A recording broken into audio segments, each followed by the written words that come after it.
Hello po, magandang araw sa pagpapatuloy ng ating topic. So, this time, may mga cases na pag merong mga coplanar systems, kagaya nito, na may mga forces na iba't ibang direksyon, iba't ibang value, at may karagdagang couple, paano natin ito i-reduce into a simpler view or a resultant force and a couple.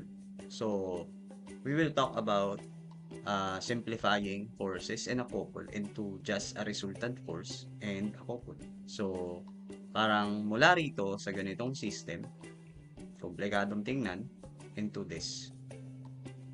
Okay? So, magiging equivalent force, resultant, lahat ng mga forces na to, and an equivalent couple, lahat din ng forces and couple na to.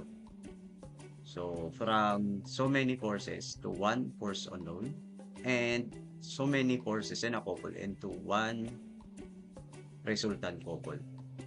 So, let's start. So, equivalent force couple system. The resultant of the force system can be determined by using the following procedures. 1. Replace the original force system with this equivalent force in a couple system consisting of resultant R or vector R with components. Yan. So, magko-components tayo, no? Summation forces along the X. Yun yung tinatawag nating Rx. And summation forces along Y. Yun yung tinatawag nating Ry. And we will also get the resultant couple. Ito yung denoted as CR. Okay? With the magnitude, this is the summation moment about a certain point. Yun yung CR natin, couple. So, usapan na rin natin yung moment of a couple and a moment of a force. Doon sa previous video, pakibalikan na lang. Acting at a point O as shown in B. So, this is an illustration para mas mapaliwanag sa inyo. Bibigyan tayo ng isang general coplanar force system, for example. Iba't ibang direksyon ng mga forces gaya ng sinabi ko kanina. So, may mga certain position yan, like an angle, for example, na binibigay, or slope.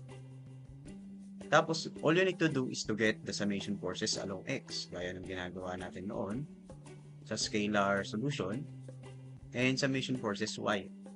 Yan, madali na lang sa inyo yan. Tapos, pagsasama-samahin natin sila into an Rx and Ry, and then get the resultant using Pythagorean theorem. Magkakaroon ka ngayon ng R. Tapos, doon siya dadaan sa point O at a certain point. Depende sa kung ano sinabi sa problem, no?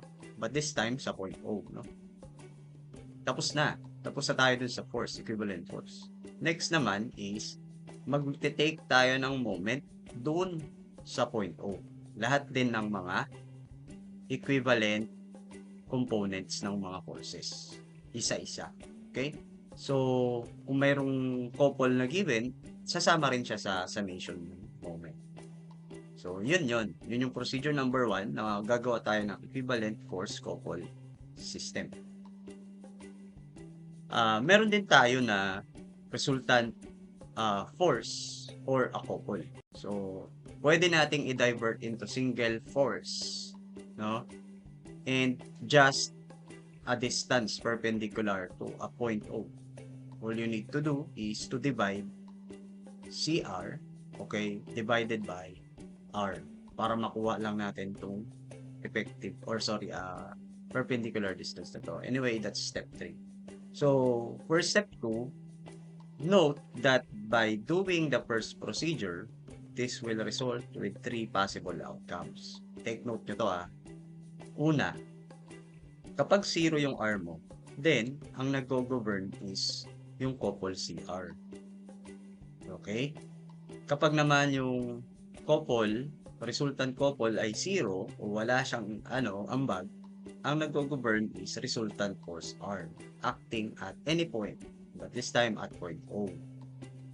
Kapag naman hindi sila 0 o may nakuha tayong value, kagaya dito sa letter B, may nakuha tayong mga value, no? The resultant is the force R not acting at point O. Ibig sabihin, letter C will govern. Ito yung mangyayari, yung sa letter C. Hindi dadaan si R sa point O. Bagkus, kukuha ka ng distansya niya mula sa point O. Pag number 3 yung nangyari. So, ibig sabihin, sir, yung letter B, ang nangyari dito, dumaan kasi yung R sa point O. Okay? Ibig sabihin, pwedeng 0 si couple resultant R. Resultant couple. Okay? So, the force is acting at point O. Okay? So, magsasample tayo mamaya.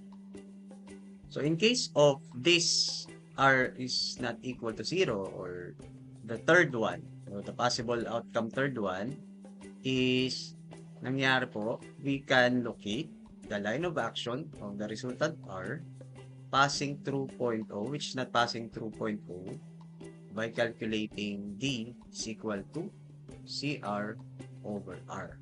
Okay? So, yun nga. I-divide mo lang yung nakuha mong CR sa R. Okay? So, note that the direction of D from point O must be determined using the concepts changing the line of action of a force. So, yeah. Magbabago ng line of action. Imbis na nasa point O ka, mapupunta ka sa distance D away from point O. So, subukan po natin isa-isa yung mga concept na to. Magsimula tayo sa pag-replace ng force system, ng iba't ibang force system. Coplanar lang pala tayo, no? Coplanar force system. Ibig sabihin, iba't ibang forces na may couple into a simpler equivalent force in a couple. Thank you. So, punta tayo dito. Example number 1. So, for the given coplanar force system, consists of 3 forces. Ayan. So, ito yung initial illustration ko sa inyo kanina, no? And a couple sa gitna. Determine the equivalent force couple system with the force acting at point O. Ayan. So, papalabasin natin na mag-act dito sa point O. So, let me start by getting the resultant of 3 forces. So, madali na lang yan. No? Equivalent resultant force. Ganito lang yan. Summation forces along X is equivalent to Rx. Tama po? Tapos, i-treat ko lahat ng papunta sa kanan is positive.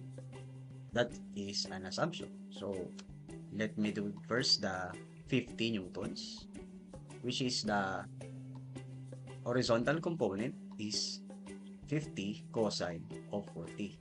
Dahil sa angle na 40, no? Tapos, yung 90.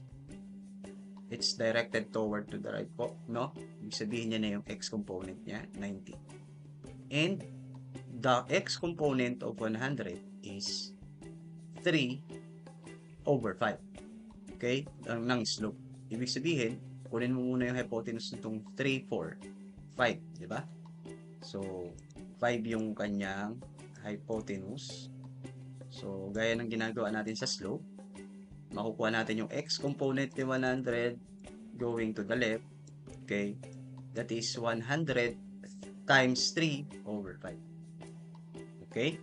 So, since then na punta siya sa kaliwa, minus yung ating sign. Okay? So, evaluating that, we have 68.3 newtons, or I can rewrite that as 68.3 newtons with the direction to the right. Dapat may direction. So, dahil positive yung sagot natin, tama yung assumption natin na going to the right yung ating Rx. So, next, papunta tayo sa Ry. I-assume natin na lahat ng pataas positive. So, kunin lang natin ulit yung mga components ng mga yan, ng forces. And obviously, si 90 newtons, wala na siyang y component. So, itong dalawa na lang. Simulan ulit natin sa 50. Kung kanina ang horizontal is cosine 40, ngayon ang vertical is sine 40. Then, kung kanina 3 over 5, ngayon 4 over 5 yun. And again, minus ulit siya kasi pababa siya. Okay? So, simplify. We have a negative 47.86 newton. Ibig sabihin ng negative sign dito, baliktad yung assumption ko. So, instead of pataas, i-re-rate ko siya as 47.86 Newton pababa. Okay? So, para tayong mayroong pababang Y and kakanan na X. So, ang direksyon ng resultant natin probably is papunta sa fourth quadrant. Diba?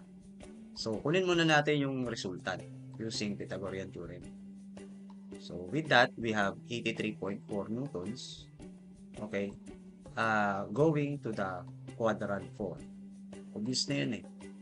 Tapos, kukunin din natin yung position ng resultant. And with that, alam natin gamitin yung arctan, okay, ry over rx. Diba? So, makakakuha tayo ng theta. Okay? And to get that, or to visualize the force, parang ganito siya. Yan, di ba? And the resultant is this. Tapos yung angle theta na to, na 35.02 is nakaposisyon dito. Okay? So, bakit pababa? Kasi supposed to be negative ito eh. Okay? Pababa kasi siya. So, obvious na yun. So, ganyan natin i-represent. That is an equivalent resultant. So, wala naman na tayong problema dyan. Alam na naman natin kung noon. So, tingnan natin naman sa equivalent couple. Okay? So, equivalent resultant couple is yan. Papunta tayo dito, no? Sa point O. So, ang gagawin natin, it's just, we will take moment about point O. Okay, balikan natin yung moment of a couple at saka Barigman's theorem sa previous video, no? So, ang tawag natin doon ay resultant couple or CR. Lahat ng counterclockwise ay gagawin natin positive. So, ibig sabihin, sir, pag nag-moment ako sa O, hindi gagalaw or walang moment, result, si 100 newtons. Yes, kasi direkta siyang dumagalaw or dumadaan sa point O. So, hindi na siya isasama sa moment. Ang isasama lang natin ay si 90, si 50, at saka si couple 40 Newton meter. Ito. Yan. So, again, kapag nagsasama-sama tayo ng moment na mga to, okay, tandaan natin na kapag may given na couple kasi to, okay, or moment, di ba? May given na tayong applied couple or applied moment, wala na siyang kailangang distance mula sa point O. Tandaan na, hindi na niya kailangan i-times sa kahit anong moment arc kasi dati na siyang couple, okay, or moment. So, let's proceed.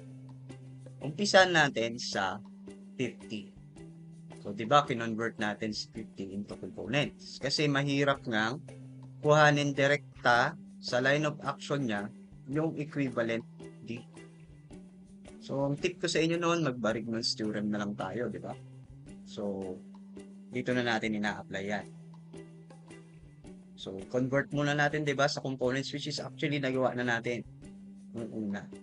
So, ito, nagawa na natin dito. So, yung component ng 50 sa x is 50 cosine 40, di ba? Tapos, yung 50 sine of 40. So, si 90, walang problema yan. Kitang-kita naman natin na going to the right siya. So, simulan natin sa 50 sine 40. Bakit dito ako magsisimula? Kasi, lahat ka ako ng counterclockwise ay positive. So, lahat ng counterclockwise ang inuuna ko. Paano masasabi na counterclockwise si 50 sine 40? Along its line of action, tingnan nyo mabuti. Ito yung line of action ni sine 40 and going up siya.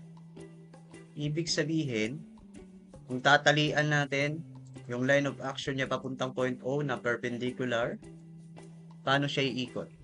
Imagine, toward about O. Ibig sabihin, kung pupunta ka sa O, babiyahe yung arrow papuntang O, na nakatali siya. Imagine, ganun ang mangyayari sa kanya.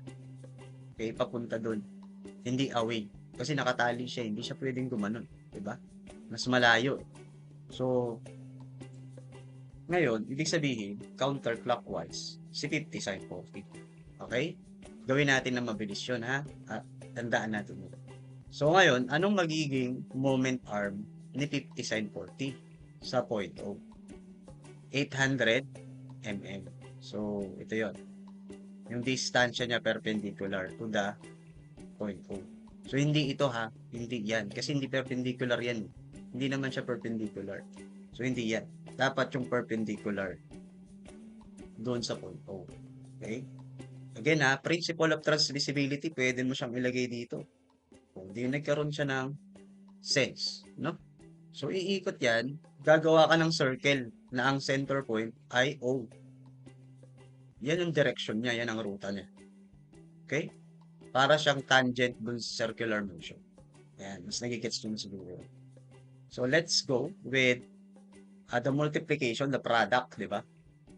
Product ng force and the distance is yung moment.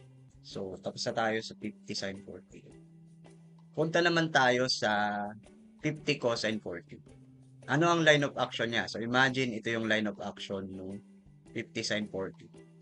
Tapos, magdodrawing ka ng perpendicular distance mula doon sa line of action niya. Tapos, imagine mo, ililipat mo yung 50 sin 40 doon sa tapat ng point O. So, parang nakakagawa ka ngayon ng radius na naman. Tapos, magbibilog ka na naman doon sa point O na parang center mo si point O. Tama? Ngayon, ang ruta ng ng 50 sin 40 na yan is pa ganun. Dahil ang arrow niya ay pakanan, so ang tendency niyang umikot ay clockwise. Gets nyo na. Ngayon, ano yung radius? Ano yung D niya? Ano yung moment arm niya? Kung makukwenta mo yun, ayun, kitang-kita. 500 MA. Okay? Ayan, 500 MA. So, i-convert mo lang sa meters, 0.5. Okay? Ngayon, clockwise siya, no? Ibig sabihin, minus yung sign mo. Kasi nga, lahat ng counterclockwise, kamo ay positive. Wala namang masama, no? Kung mag-assume ka ng ganun. Pero pwede rin naman mag-assume na clockwise positive. Depende nga sa'yo yun. Pero kapag positive clockwise ang inassume mo, ito naman ang positive this time, tapos ito naman ang minus. Walang problema yun. In the end, makikita naman natin yung totoong sagot. So, for the meantime, ganito muna. Now, punta na tayo kay 90. Ano ang moment na nako-contribute ni 90? So, it's just a horizontal force going to the right. Ang kanyang moment arm, ayan, kitang-kita mo na. So, yan. Ang moment arm ni 90 ay 600. Okay? So, kaya 0.6. Dahil clockwise din siya. Yan, clockwise din siya. Okay? So, 90 times 0.6 minus. Okay? So, lastly, yan. Saan galing yung 40? Okay? Itong given na couple. Okay? So, 40 Newton meter is just place, no, 40 dito. Kasi dati na siyang moment. Wala na siyang moment arm. Hindi mo na siya itatimes sa 400 or 300, hindi na. Dati na siyang moment. Ang ilalagay na lang natin is yung sign. Dahil ang rotation niya, kitang-kita naman, is clockwise. So, minus yung ilalagay niya. Okay? Ganyan. Ganyan natin gawin yung resultant couple. So, we have the final answer, negative 87.44 Newton meter. So, unit niya is Newton meter. So, sir, ba't nag-negative? Ibig sabihin na hindi talaga counterclockwise ito, kundi clockwise. Okay? Nag-govern yung clockwise direction. So, ito yung totoong sagot. 87.44 Newton meter clockwise. Okay? So, yan. Yung answer natin as CR. Now, if we draw the equivalent force, so you will just apply the resultant, okay, na nakuha natin and directed toward point O. Sabi nga about point O, di ba? Ilagay mo yung position niya, 35. Saan galing yung 35? Ito, di ba? Ilagay mo yung position niya and then ilagay natin yung equivalent resultant couple sa point O. Yung na-compute natin, 87.4. Okay? So, yan. And sabi nga, i-draw natin siya into coordinate system. Ito yung magiging tsura ng equivalent. So, mas maiging tingnan ito kaysa dito na equivalent din naman yung effect. So, that's the concept of what we are talking about. So, yun, mag-example pa ako ng mga tatlo pa. So, tingnan natin sa next video.